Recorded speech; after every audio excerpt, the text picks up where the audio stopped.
So could you please introduce yourself and tell us what you do exactly? Okay, Well, you have to look at me. That's Yeah, fine, you yeah. have to look at the camera because. yeah, I'm Francis Atul Sarkar, Executive Director of Caritas Bangladesh.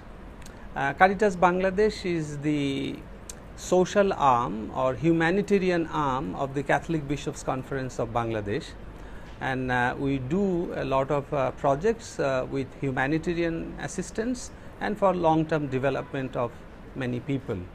So this is our main task, and we have been here in Bangladesh as a registered NGO for over 43 years. So this is our mission, and we are currently also working on multiple humanitarian response and emergency programs, like one in the flood response. Then there was a landslide in the Chittagong Hill Trucks.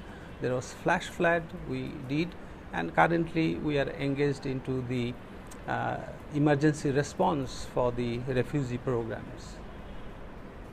And so you currently have a team in Cox's Bazar. I mean, in the refugee camps. Yes, we have a rapid response team deployed in Cox's Bazar, who are currently in collaboration with the government, local government, making a list where we can distribute food and non-food items. This is number one. Then our team is also looking into collaboration with the World Food Program. It's a UN-based agency, and also at the headquarter level we are making communication with the ministry and the NGO Affairs Bureau to have the formal approval, and once we get the approval, we hope to have it today. We will start our distribution of food package and non-food item package for the people who have crossed the border. Could you tell us a bit more about the situation at the frontier with Myanmar? To the extent I have information, as on today, near about 470,000 people have crossed, and all of them are settling in Cox's Bazar area, Kutupalong, Ukhia, in that area. This is one information. The second information that I have is these people are staying on the roadside, on the small hills and forest areas in open air, and they are really suffering, and we are very much shocked to see their sufferings, especially children. Very minor children are there with many families. There are young and adult girls, and there are old people who are without food, who are without treatment, and moreoverly there are many families who are hungry for many days. This is what the information we have. Another information that we have come to know from our field locations is that there are many children who fled alone, so they are no parents with them. This is a big concern that we see. A good number of children needs protection and care. So we are also coming across this type of information, which is really painful. Another good thing is the government of Bangladesh has accepted it, and the government of Bangladesh is doing a lot, despite Bangladesh has very limited resources. You know, we are not a rich country, but at the same time we have accommodated these people out of humanitarian response and from the values that we all belong to one human family. That value, universal value, is still in our state principle and in our own organizations. So that's why out of that value, that whether it is Hindu, Muslim, Christian, we do not make any discrimination, but we believe in that we belong to the same human family, and it is a response and it is a responsibility to address this. So, back to the government response, we understand that the government of Bangladesh is looking for a land of 2000 acres where they can accommodate these people and also give systematic support. At the moment the situation is bit chaotic. I mean, people, individual organizations giving support here and there, but with less coordination. So, that is why the government of Bangladesh has taken very good decision that they are going to make a coordination, they are going to make a system, so that no one is left behind, everyone has the access to the support services. But you said you want to provide help for anyone, like Christian, Muslim, Hindu, anyone? These people coming from Myanmar, we hear they are Muslims. Are they all Muslims? Is this a mixed? Yes, you are correct, but we have some information. It is majority Muslim, yes, but we have the information that 5 days back there were some Hindu families from the other part of the border. Some Hindu families also crossed, because we have a connection with a association where this association is an advocacy body in Bangladesh, where Hindu, Christian and Buddhist, these three religion, or we call it a kind of religious minority association. So, some of the leaders from this association went and found that there are Hindu people also crossed. So, they tried to accommodate as much as support they can give, and Hindus not only, but also Muslims and Hindus were given support and protection. About the Rohingyas that cross the border, is there a long-term plan for them, or are they just here in camps and waiting to go back someday to Myanmar? That's a very good point. Yeah, Bangladesh is taking this issue at the international forum for a political solution, so that the Myanmar government takes them back. But now the situation is so inhuman, we cannot just throw them away.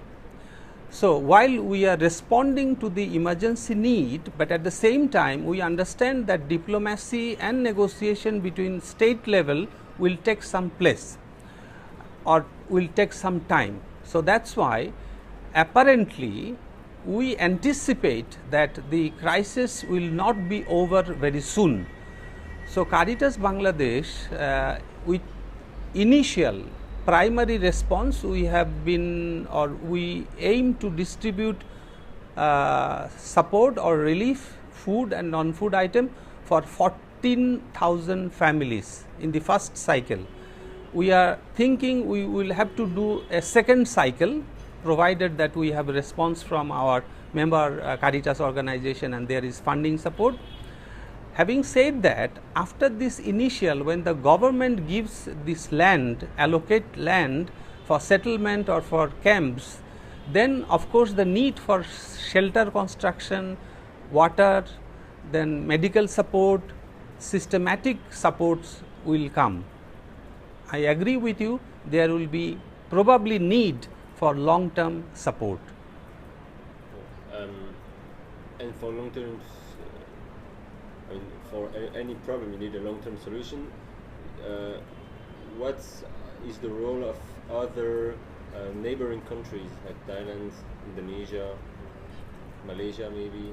Yes, I understand from the media reports, Malaysia is offering some support. Indonesia, the First Lady of Indonesia visited, and I understand that there will be also some support. And the government is also trying to lobby to the international funding agencies like DFID, like many other big actors in this humanitarian crisis. And so far as we know, at the moment UNHCR, they are also operating. Then IOM, International Organization for Migrants, they are also operating, and some of the UN organizations are negotiating with the government that if the government gives an allocated piece of land, then these development partners of Bangladesh can come up with a support package for long term. By the way, I hope you know that this crisis is not new. This crisis is for more than 15 years. And back in the 87, 89, Caritas Bangladesh was also engaged at that time. And at that time, we constructed like barrack house. You understand this? Many houses in the same row. And now it has been monitored and governed by the government and the UNHCR. There is supply of ration, there is supply of medical assistance, there is supply of water. Meaning to say that if such arrangement can be made, then the contribution and participation from the major development partners can flow in. What happened to those Rohingyas refugees you just mentioned that arrived 15 years ago? They're still in the camps? They are still in the camps. They are still in the camps, and we have the information that 200,000, these we call documented refugees, already having 200,000. Now with this new incoming 400,000, or some predicts that it might cross 500,000. So altogether 700,000 of population that the Bangladesh is trying to take care. So you're telling us that right now there has been Rohingyas refugee that have been living in camps for more than 15 years. 10-15 years. What have they been doing for 10 years in those camps? Well, that is a very good point. Yes, it is sad, but we have the information, and we know by working in those areas, a whole generation has been brought into the refugee camps. They are growing up, a generation growing up in the camps. So in those camps, some of the international organizations are opening school so that they can have some access to education, and there are monthly food rations provided by World Food Program and other international players, with the hope that the government of Bangladesh and Myanmar can negotiate and resettle them back. But unfortunately, it has not happened. It has not happened, and that is the saddest part of the whole thing. And that's why Bangladesh government cannot push them, but at the same time, it is economically a little problem for Bangladesh, because we cannot accommodate so many people for so long time. And today there is another information which is very scary, very, very scary, that we know we produce rice, okay, and this year there was flood, 2 floods. So most of our rice crops were not good harvest. So we depend on importing rice. Before we used to import from India and also from Myanmar, but now I understand import of rice from Myanmar is no possibility. India also was affected by flood, and it seems that the government of India, I have not heard yet, but we can check. There are media reports that India is not going to export rice. So what is the impact? The impact is the price of rice will go up. So maybe with, let's say, $1 we could buy 3 kgs. Now we will be able to buy 1 kg or 1.5 kg. So the support will go up and the supply will be down. So these are some of the very economic calculations and difficulties for Bangladesh and for organizations like us who are trying to support. Why won't Myanmar export rice? Because of this is because of the political reasons that Bangladesh government is repeatedly informing and appealing to the international community that this Rohingya issue needs to be solved, and the Myanmar government has to take them back because they are their people. We just gave support and shelter for the time being. Do you get assistance from other countries? Meaning? You said Bangladesh doesn't have many resources, and that's the. Yeah. Do Do you get? Yeah, we do get, and this support is coming through the government channel. I understand World Food Program, which is again the UN based, they are coming. I have the information that Britain and the European countries are also providing support to the government through all these international humanitarian organizations. And as I said, yes, the food ration like rice, lentil, oil and food supplies for so long have been given, but also there is some other areas that I must mention for which the government of Bangladesh and local people are worried. Many of the Rohingya people have come out of the camps and they are settling in between the local people, which is a bit creating discomfort. I must share. The technical point here is the Cox's Bazar is located very close to our indigenous ethnic community people. Okay? Now, many of these, we have the information that many of the Rohingya people are traveling slowly and settling into the land of these indigenous people. So, you see there is a conflict of culture, there is a conflict of language, there is, okay, Rohingya people speak differently, but we can understand. But we have our indigenous people whose language, culture, body structure, everything is different. So, once people from other countries come in and encroaches your courtyard, you feel little discomfort and there might be some tension between communities, because most of the indigenous people are Buddhist and the Rohingyas are Muslim. So, that is why I am telling there are many sensitive issues, religious issues, political issues, security issues associated with this Rohingya refugee problem. So even in Bangladesh, this conflict between Muslims and Buddhists exists as well. We are lucky, not in a big scale, but once such a huge number of people comes in, there it might be. It has not happened. It has not happened yet, luckily, and the government of Bangladesh still believe in peace and harmony, and we also believe in. So that's why even if we are a Catholic organization, we are just spreading our support. We are bringing in our assistance without judging religious line or ethnic lines. But at the same time, not all people, not every individual have the same values and principles. So you cannot rule out. What are your personal feelings about this? Do you think that, are you expecting clashes to come in the future or not? Well, I do not anticipate any clashes, but there can be silent tensions. There can be silent tension. One tension I tell you already, as I said, for 15 years there are camps where people who came 15 years back are having regular supply of food, whereas the local people, same, they are also very poor, very poor. For them there is no supply. They work hard, they earn hard and they get food by their toil and their sweat.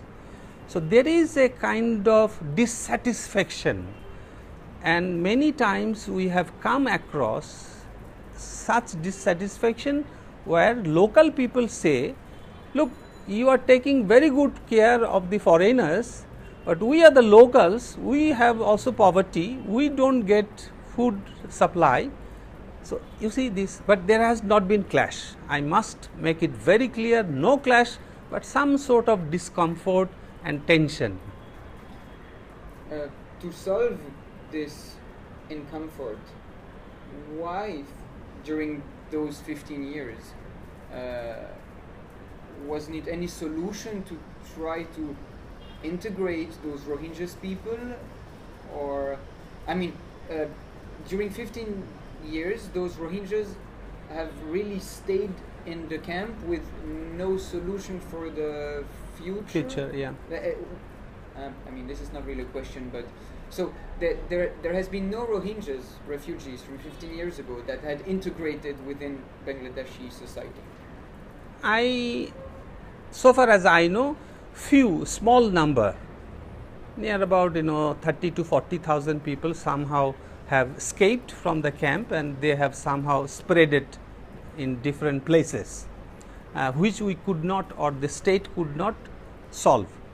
Number one. Number two, now I will be commenting on another country, but so far the outside world knows that in Myanmar the former government or the governance system was with the military. So, people or even Bangladesh government also thought that once there is democracy, probably they can negotiate. So, they waited, but at the same time there was discussion going on, proposals going on that you take your people back, but with my limited understanding on international diplomacy, I understand that many people waited. If Myanmar is having a democratic governance, then it will be easy to discuss and negotiate. But surprisingly, with this election, it did not happen, and the opposite thing is happening. So, that is why people in Bangladesh are having a bit of critical opinion about the Myanmar governance and Myanmar political decision with regard to the Rohingya people. You said this not happened, and even the opposite happened. Yep. What do you mean exactly?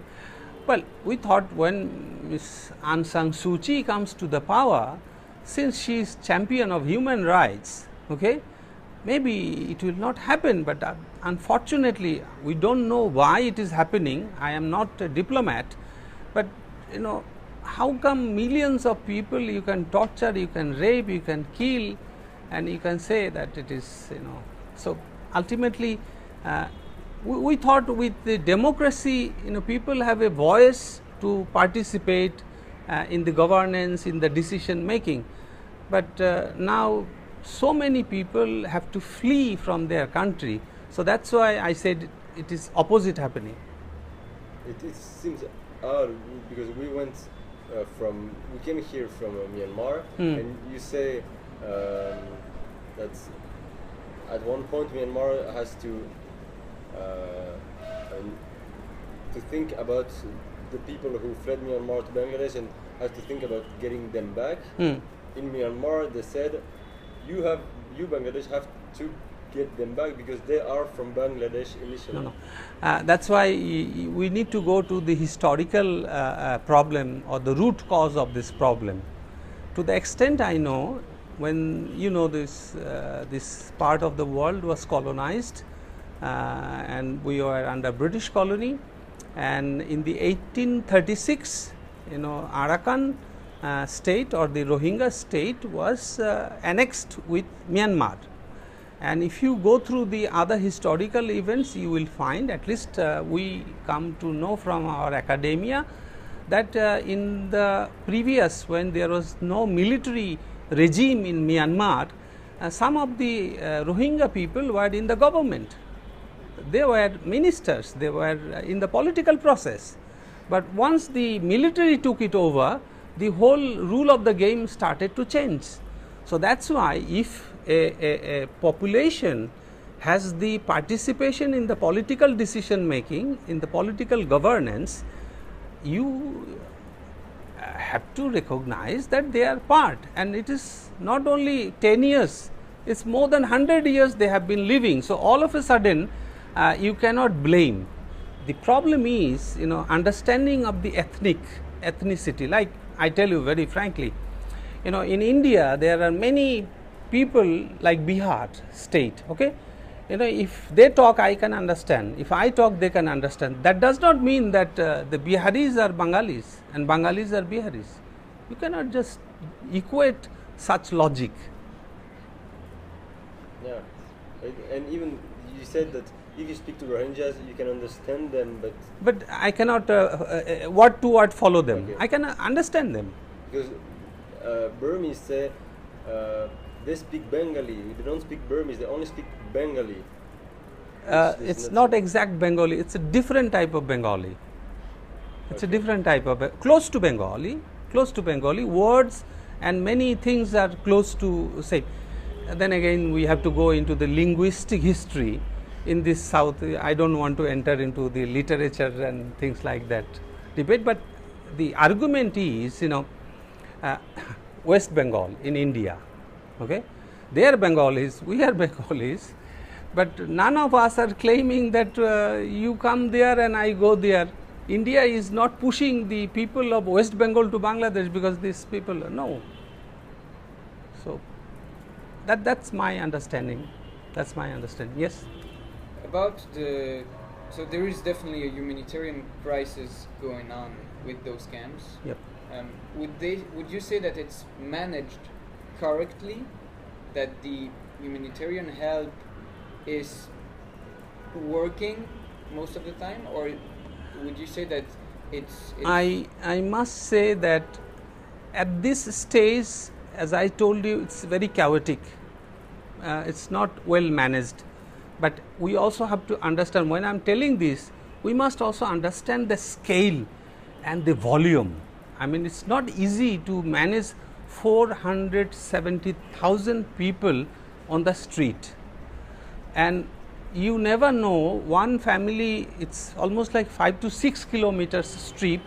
So the family here may be moving there, the family there may be moving here. So that's why the government of Bangladesh is trying to make a kind of identification, so that they make a registration to offer better coordinated service. Good, okay. You have registered, so you stay in this village. You have registered, you are still in this village, so that we can reach you better.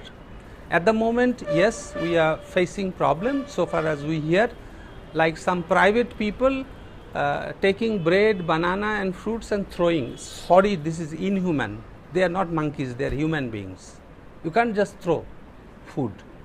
Did you get my point? No, I didn't get. Yeah, we have been getting reports that, like, you are a rich man in that area, so you have good heart, so you buy 10,000 piece of bread and 10,000 piece of banana, and without any plan, without any making communication, you go and throw it because they are sitting on the roadside. It's not good. It is indecent. I mean, they are not monkeys. They are not monkeys. They are human beings. This is something happening very sad. We don't want that. We believe in the human dignity of every person.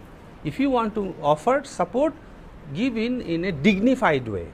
Okay, in a dignified way. That's why the government is trying to make a system, and we are also cooperating with the government, so that there is a systematic procedure of offering support.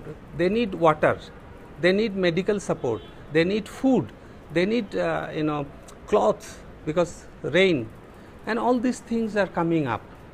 For the moment, I understand that food is one of the emergency, but inside there are other trauma, psychological trauma, from the fear of gunfight, from the fear of rape, from the fear of fleeing. So these are some of the very small but critical need coming out. Are the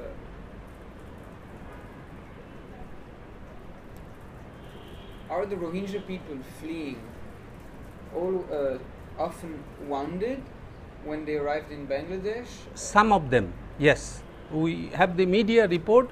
One young boy of 10 years, he has the wound here of some probably cut or bullet, but there was media reports. I saw that. I saw that.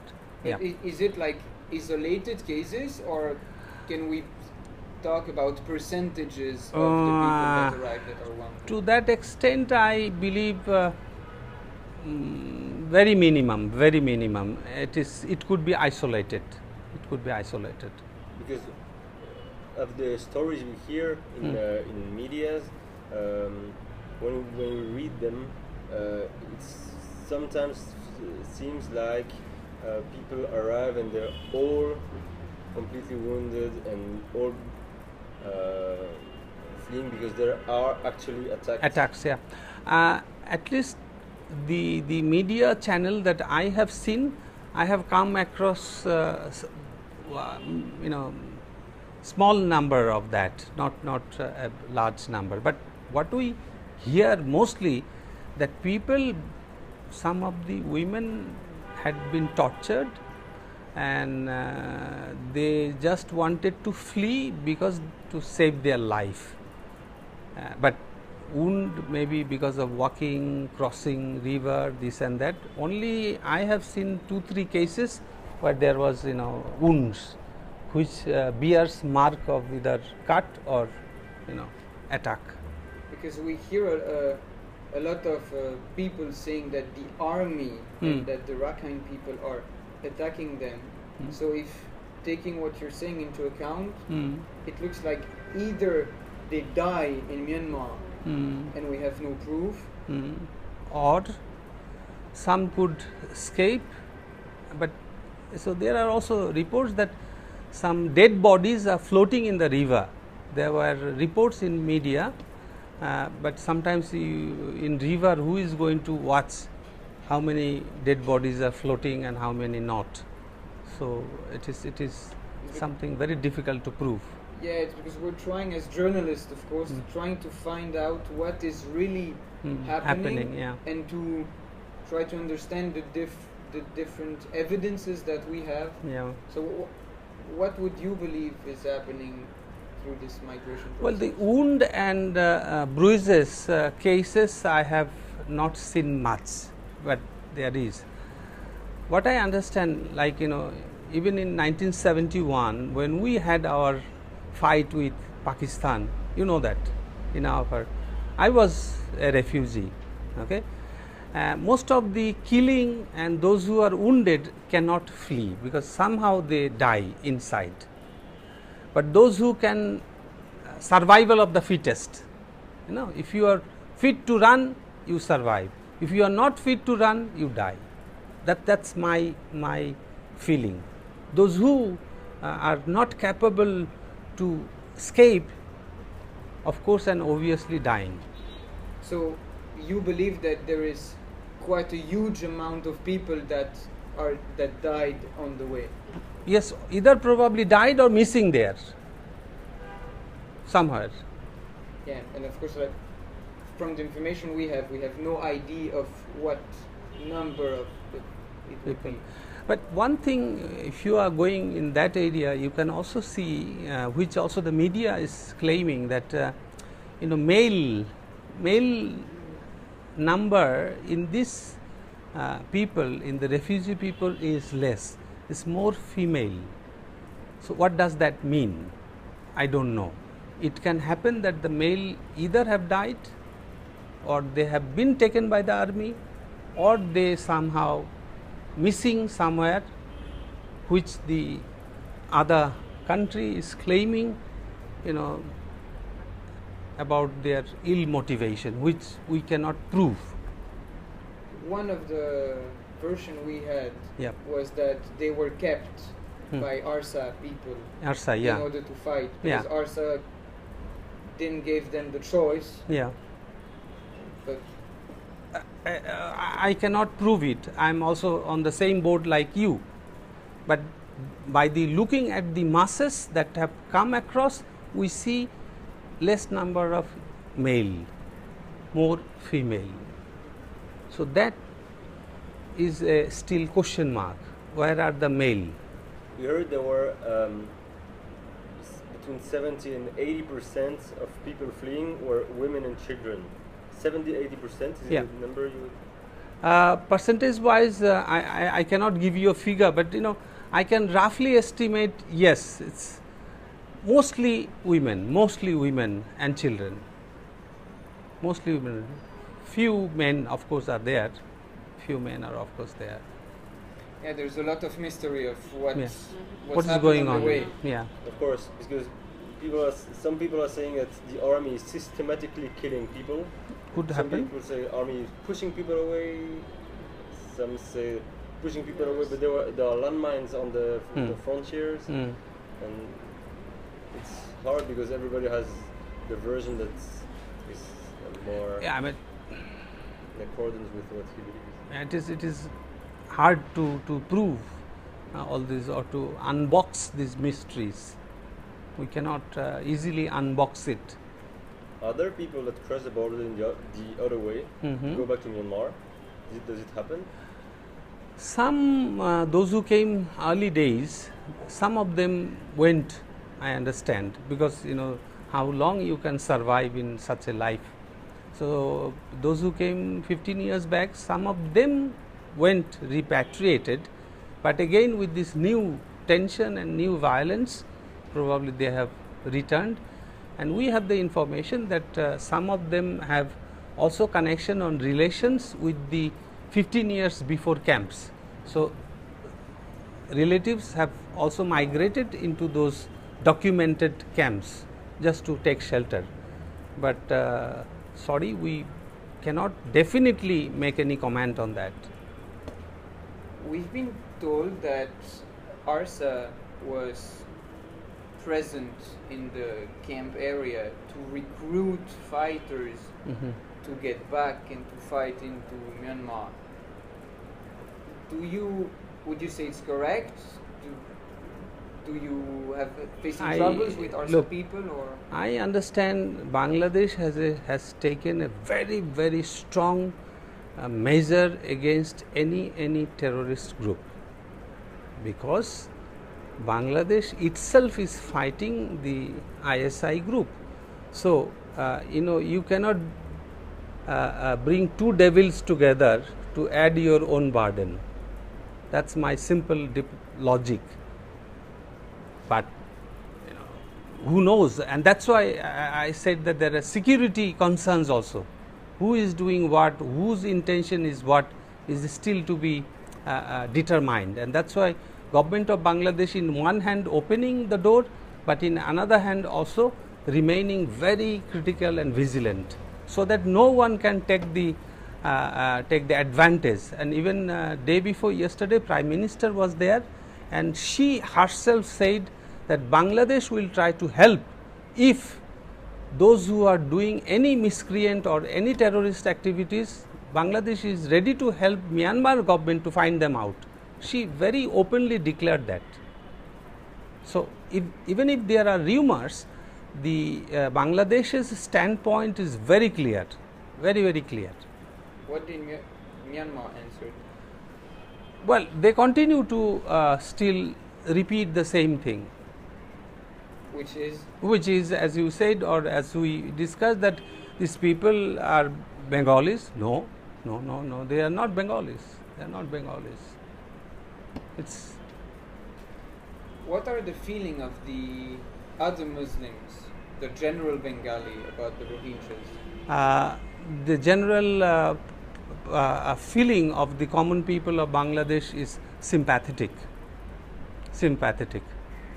They are accommodative, even the political parties, okay, and also some of the religious groups in Bangladesh, irrespective of Hindu, Christian, Buddhist, all religious group are how to say that, are sympathetic, and they want that their case should be given a humanitarian response, not any harsh, not any hard measures should be taken.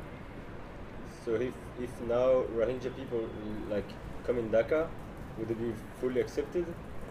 The government, in order to make a distinction, will not allow that. But we understand there are people who are escaping, because your appearance is almost same. You cannot detect.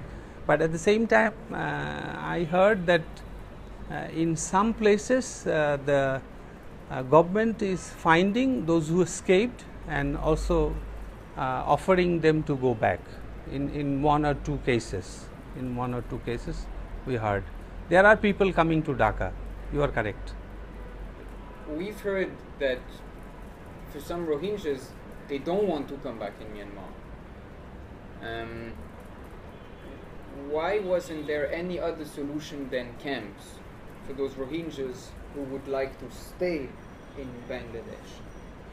Why aren't there any other solution? Look, so far as I have studied, the thing is this: the Rohingya people seem not to have, how to say that, to negotiate and to make your cause on the negotiation table, it seems they are not much educated. Education and literacy rate is very high. They are not also good organized, so they do not have leadership. So that's why what we hear, that's why they cannot come up with a collective voice to come to the political table and negotiate.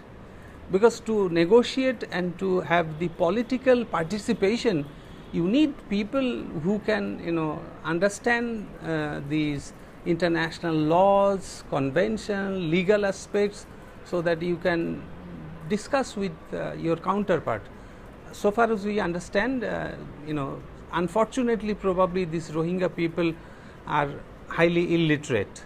I mean, with all respect, I don't want to make any discrimination, but that's what I have heard.